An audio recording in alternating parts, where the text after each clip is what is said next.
قرآن میں ارشاد ہوتا ہے کہ ان اللہ اشتری من المؤمنین انفسهم واموالهم بان لهم الجنہ، اللہ نے ایمانداروں سے ان کی جانیں اور ان کے مال خرید لیے ہیں اس معاوضے میں کہ ان کے لیے جنت ہے۔ یہ تو مالک کا برتاؤ تمہارے ساتھ ہے، اب ذرا اپنا برتاؤ بھی دیکھو۔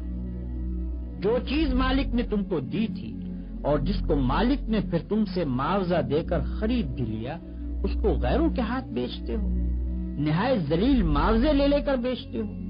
وہ مالک کی مرضی کے خلاف تم سے کام لیتے ہیں اور تم یہ سمجھ کر ان کی خدمت کرتے ہو کہ گویا رازق وہ ہیں۔ تم اپنے دماغ بیچتے ہو، اپنے ہاتھ پاؤں بیچتے ہو، اپنے جسم کی طاقتیں بیچتے ہو، اور وہ سب کچھ بیچتے ہو جس کو خدا کے باغی خریدنا چاہتے ہیں۔